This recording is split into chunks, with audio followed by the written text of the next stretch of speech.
दोस्तों आप लोग कैसे हो। उम्मीद है कि आप लोग अच्छे होंगे। दोस्तों इस क्लास में देखेंगे क्लास 12 हिंदी 100 मार्क्स के वैसे ऑब्जेक्टिव प्रश्न जो कि आपके बोर्ड परीक्षा में सीधे देखने को मिलेगा। तो चलिए दोस्तों बिना देरी करते हुए इस वीडियो को शुरू करते हैं। जो भी विद्यार्थी इस वीडियो को देख रहे हैं वीडियो को शुरू से लेकर आखिरी तक जरूर देखें और सभी प्रश्न को अच्छी तरह से याद कर ले ताकि आप लोग बेहतर से बेहतर मार्क्स प्राप्त कर सके। तो चलिए दोस्तों सभी प्रश्न को अच्छी तरह से देखते हैं। इससे पहले आप लोग इस वीडियो को लाइक नहीं किए तो एक लाइक जरूर कर दे, साथ ही इस वीडियो को अपने व्हाट्सएप ग्रुप फेसबुक ग्रुप में भी शेयर कर दे। दोस्तों आप लोग चैनल पे नए हो, चैनल पे पहली बार आए हैं तो चैनल को सब्सक्राइब कर ले ताकि इसी तरह की वीडियो आपको मिलता रहे सबसे पहले। तो चलिए दोस्तों सभी प्रश्न को अच्छी तरह से देखते हैं। दोस्तों आपके स्क्रीन पे आपका पहला प्रश्न है, मोहन राकेश की एकांकी का शीर्षक है। दोस्तों आपसे बोर्ड परीक्षा में पूछ सकता है मोहन राकेश की एकांकी का शीर्षक है। नीचे 4 ऑप्शन दिया है। इसका राइट आंसर की हम बात कर ले तो इसका जो सही आंसर है ऑप्शन 1 है, सिपाही की माँ। तो दोस्तों एक का राइट आंसर ऑप्शन 1 है। अगले प्रश्न 2 नंबर है, उसने कहा था शीर्षक कहानी में किस युद्ध का उल्लेख है। आप लोग आंसर जानते हैं तो कमेंट करके बताइए उसने कहा था शीर्षक कहानी में किस युद्ध का उल्लेख है। इसका राइट आंसर की हम बात कर ली तो इसका जो सही आंसर है ऑप्शन 2 है, प्रथम विश्व युद्ध। तो दोस्तों 2 का राइट आंसर ऑप्शन 2 है। अगले प्रश्न 3 नंबर है, अर्धनारीश्वर का किस विद्या से संबंध है।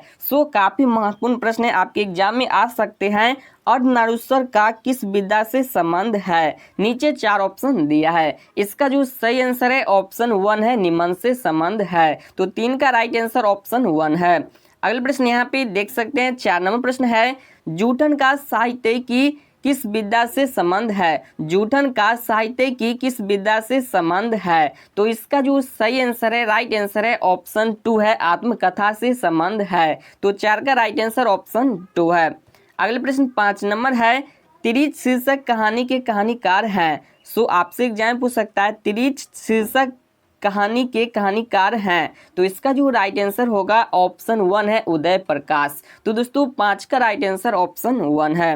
अगले प्रश्न 6 नंबर है, सूरसागर की रचयिता है। सूरसागर की रचयिता है। तो इसका जो सही आंसर है ऑप्शन 4 है, जो कि सूरदास। तो 6 का राइट आंसर ऑप्शन 4 है। बोर्ड परीक्षा में 4 ऑप्शन रहेंगे A B C D इस तरह, ठीक है। यहाँ पे 1 2 3 4 इस तरह दिया गया है, ठीक है। तो अगले प्रश्न यहाँ पे 7 नंबर प्रश्न कह रहा है कि पुत्र वियोग कैप्ता की रचयिता है। इसका जो राइट आंसर होगा, करेक्ट आंसर होगा ऑप्शन 2 हो जाएगा, सुभद्रा कुमारी चौहान। तो दोस्तों 7 का राइट आंसर ऑप्शन 2 है।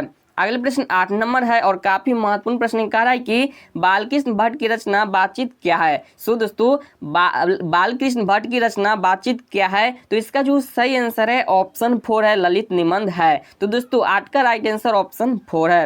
अगले प्रश्न 9 नंबर है, प्राकृतिक वर्णन से संबंधित कविता है। तो इसका जो राइट आंसर होगा ऑप्शन यहाँ पे 2 हो जाएगा, उषा है। तो 9 का राइट आंसर ऑप्शन 2 है। काफी महत्वपूर्ण प्रश्न है, आप लोग अच्छी तरह से याद कर ले। 10 नंबर प्रश्न है, हंसते हुए मेरा अकेलापन के लेखक हैं, यानी कि राइटर कौन है। तो इसका जो सही आंसर है ऑप्शन 2 है, जो कि मल्ल जी हैं। तो 10 का राइट आंसर ऑप्शन 2 है। अगले प्रश्न 11 नंबर है, साहित्य की किस विद्या की रचना प्रगीत और समाज है। तो इसका जो सही आंसर है ऑप्शन 1 है, जो कि आलोचनात्मक निबंध। तो 11 का राइट आंसर ऑप्शन हम बात कर ले तो यहाँ पे 1 है। अगले प्रश्न 12 नंबर है, कह रहा है कि उसने कहा था कहानी का रचना वर्ष है, यानी कि साल कौन सा है। काफी महत्वपूर्ण प्रश्न है, कई बार बोर्ड परीक्षा में यह प्रश्न पूछे गए हैं। तो इसका जो राइट आंसर होगा ऑप्शन 1 हो जाएगा, 1915। तो दोस्तों 12 का राइट आंसर ऑप्शन 1 है। अगले प्रश्न यहाँ पे देख सकते हैं 13 नंबर प्रश्न है, प्रगीत और समाज के लेखक हैं, यानी कि इसका लेखक राइटर कौन है। तो इसका जो सही आंसर है ऑप्शन 1 है, नावर सिंह। तो दोस्तों 13 का राइट आंसर ऑप्शन 1 है।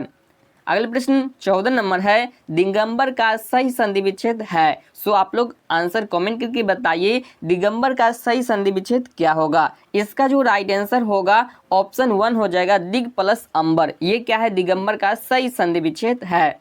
अगले प्रश्न 15 नंबर है, अंश का अर्थ है। दोस्तों अंश का जो अर्थ होता है वह हम बात कर ले तो 2 इसका राइट आंसर है, हिस्सा। ठीक है, अंश मतलब हिस्सा। ठीक है, सीधा सा अर्थ है। तो 15 का राइट आंसर ऑप्शन 2 है।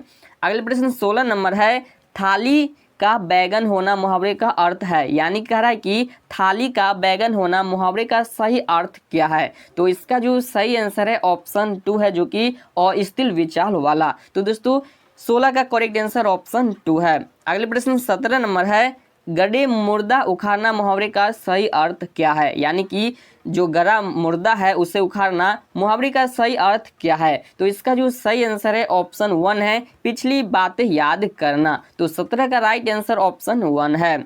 अगले प्रश्न 18 नंबर है, बड़े रामायण के रचयिता हैं। यानी कि इसका लेखक राइटर कौन है। तो इसका जो सही आंसर है ऑप्शन 1 है, जो कि तुलसीदास जी हैं। तो 18 का सही आंसर ऑप्शन ए है। अगले प्रश्न 19 नंबर है, अधिनायक शीर्षक कविता के कवि हैं। अधिनायक शीर्षक कविता के कवि कौन है। तो इसका जो सही आंसर है ऑप्शन 2 है, जो कि रघुवीर सहाय हैं। तो 19 का राइट आंसर ऑप्शन 2 है। अगले प्रश्न 20 नंबर है, भूषण किस काल के कवि हैं। यानी दोस्तों भूषण है जो कि किस काल के कवि हैं। तो इसका जो सही आंसर है ऑप्शन 1 है, जो कि रीति काल के कवि हैं। तो 20 का राइट आंसर ऑप्शन 1 है।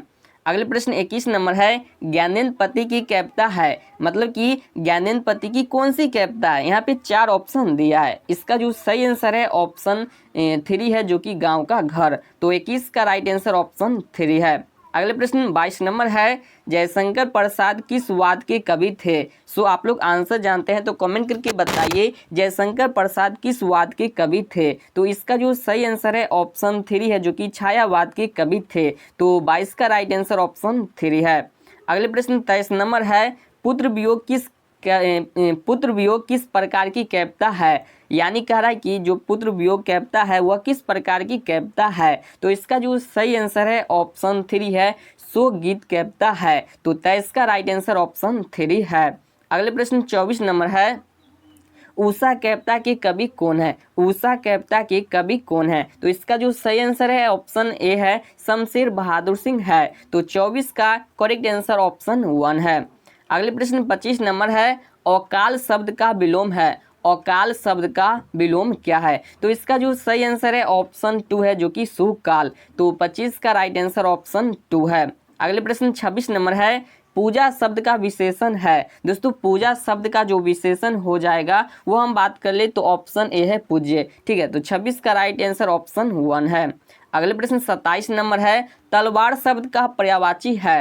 तलवार शब्द का पर्यायवाची है। तो इसका जो सही आंसर है ऑप्शन 1 है, जो कि चंद्रहास। ठीक है, तलवार शब्द का पर्यायवाची शब्द है। तो 27 का सही आंसर ऑप्शन 1 है। सो दोस्तों अभी तक आप लोग इस वीडियो को लाइक नहीं किए हैं तो एक लाइक जरूर कर दे, और साथ ही इस वीडियो को अपने दोस्तों में शेयर कर दे, ताकि आपका भी दोस्त बेहतर से बेहतर तैयारी कर सके। सो आप लोग चैनल पे नए हो, चैनल पे पहली बार आए हैं तो चैनल को सब्सक्राइब कर ले, साथ में एक बेल आइकन होगा उसको भी दबा के अलाउ कर ले, ताकि इसी तरह के वीडियो आपको मिलता रहे सबसे पहले। अब आपको जो भी वीडियो मिलेगा सारे वीडियो में जो प्रश्न होंगे बोर्ड परीक्षा में पूछे गए प्रश्न होंगे, यानी कि आपका तैयारी बेहतर होने वाला है। इसलिए आप लोग वीडियो को स्किप मत कीजिए और वीडियो को लास्ट तक देखिए। ठीक है, अगले प्रश्न यहाँ पे देख सकते हैं, जो 28 नंबर प्रश्न कह रहा है कि ब्राह्मण शब्द का पर्यायवाची है। तो दोस्तों ब्राह्मण शब्द का जो पर्यायवाची होगा इसका जो सही आंसर होगा ऑप्शन यहाँ पे 3 हो जाएगा, जो कि अग्रजन्मा। ठीक है, मतलब कि ब्राह्मण शब्द का जो पर्यायवाची हो जाएगा वह हो जाएगा अग्रजन्मा। ठीक है, तो 28 का राइट आंसर 3 है। अगले प्रश्न 29 नंबर है, नूतन शब्द का विलोम है। तो दोस्तों नूतन शब्द का जो विलोम होगा वह हो जाएगा ऑप्शन 2, जो कि पुरातन। ठीक है, तो 29 का सही आंसर ऑप्शन 2 है। अगले प्रश्न 30 नंबर है, कीर्ति शब्द का विलोम है। तो दोस्तों कीर्ति शब्द का जो विलोम हो जाएगा वह हो जाएगा अपकीर्ति, यानी कि 30 का सही आंसर ऑप्शन 3 है। अगले प्रश्न 31 नंबर है, अन्य शब्द का पर्यायवाची है। तो दोस्तों इसका जो राइट आंसर होगा ऑप्शन ए हो जाएगा विपिन। ठीक है, तो 31 का राइट आंसर ऑप्शन ए है। अगले प्रश्न 32 नंबर है, आप शब्द कैसा सर्वनाम है। तो इसका जो राइट आंसर होगा ऑप्शन 2 हो जाएगा, जो कि निजवाचक सर्वनाम है। तो 32 का सही आंसर ऑप्शन 2 है। अगले प्रश्न 33 नंबर है, चराचर का सही संधि विच्छेद क्या है? तो इसका जो सही आंसर होगा ऑप्शन यहाँ पे हम बात कर ले तो 2 इसका राइट आंसर। चर प्लस अचर, ये क्या है? चराचर का सही संधि विच्छेद है। तो 33 का राइट आंसर ऑप्शन 2 है। अगले प्रश्न 34 नंबर है, पर मौजस्वी का सही संधि विच्छेद क्या है? तो इसका जो सही आंसर है ऑप्शन 3 है, परम प्लस ओस्वी। ठीक है, ये क्या है? परम मौजस्वी का सही संधि विच्छेद है। तो 34 का राइट आंसर ऑप्शन 3 है। अगले प्रश्न यहाँ पे देख सकते हैं 35 नंबर प्रश्न है, अन्वेषण कौन संधि है? तो दोस्तों ये जो संधि है यह यन संधि है। ठीक है, तो 35 का राइट आंसर ऑप्शन 1 है। अगले प्रश्न 36 नंबर है, गजानन कौन सा समास है? तो इसका जो सही आंसर होगा ऑप्शन ए हो जाएगा, वह वीर्य समास है। ठीक है, तो 36 का राइट आंसर ऑप्शन ए है। सभी प्रश्न को अच्छी तरह से याद कर लीजिए, जो कि आपके बोर्ड परीक्षा के लिए काफी महत्वपूर्ण है। यहाँ पे 37 नंबर प्रश्न कह रहा है कि यज्ञशाला कौन सा समास है, यानी कि यज्ञशाला कौन सा समास है? तो इसका जो सही आंसर है ऑप्शन 3 है, जो कि तत्पुरुष समास है। अगले प्रश्न 38 नंबर है, रात दिन कौन सा समास है? सो आप लोग कमेंट करके बताइए रात दिन कौन सा समास है। इसका जो सही आंसर है ऑप्शन ए है, जो कि द्वंद्व समास है, जिसमें डैश होगा बीच में, समझ लीजिए वह द्वंद्व समास के अंतर्गत आएगा।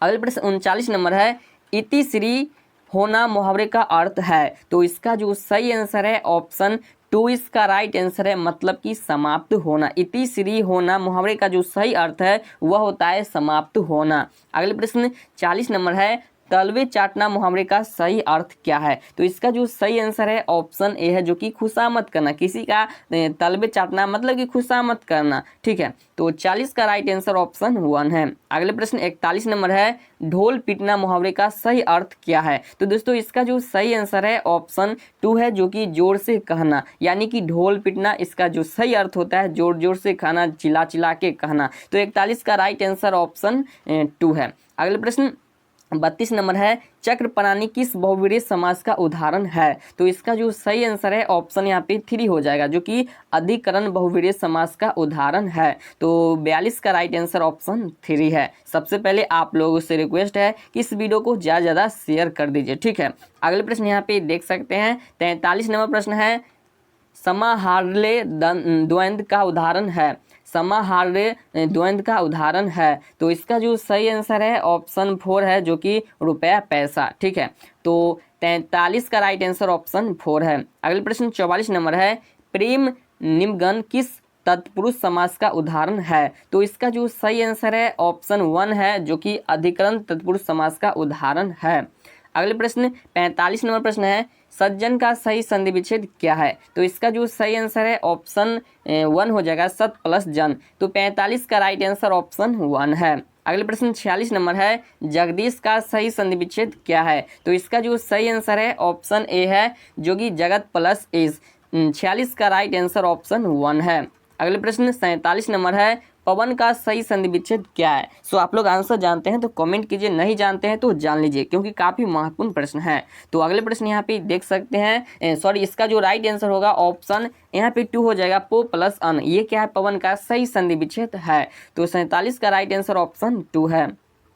अगले प्रश्न 48 नंबर है, उच्छ्वास का सही संधि विच्छेद क्या है? तो इसका जो सही आंसर होगा यहाँ पे 2 हो जाएगा, जो कि उच्च श्वास। ये क्या है? उच्छ्वास का सही संधि विच्छेद है। तो 48 का राइट आंसर 2 है।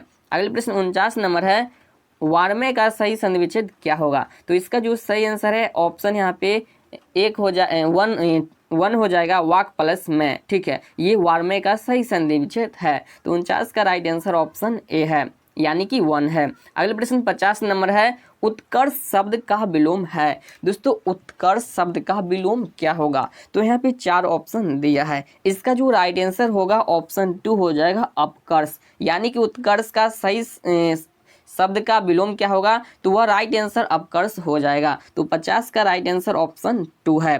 सो दोस्तों आपको बता दें इस क्लास में क्लास 12 हिंदी 100 मार्क्स के टोटल यहाँ पे 50 ऑब्जेक्टिव प्रश्न थे जो कि आपके बोर्ड परीक्षा के लिए काफी महत्वपूर्ण थे। सो आप लोग कमेंट करके बताइए 50 ऑब्जेक्टिव प्रश्न में से पहले से आपको कितने प्रश्न सही सही याद थे। वीडियो कैसा लगा ये भी कमेंट करके बताइए। वीडियो अच्छा लगा तो वीडियो को एक लाइक कर दे, साथ ही इस वीडियो को शेयर कर दे। चैनल पे नए हो, चैनल पे पहली बार आए हैं तो चैनल को अवश्य सब्सक्राइब कर ले, साथ में बेल आइकन होगा उसको भी दबा के अलाउ कर ले। तो चलिए दोस्तों फिर मिलेंगे किसी और वीडियो के साथ, तब तक के लिए जय हिंद।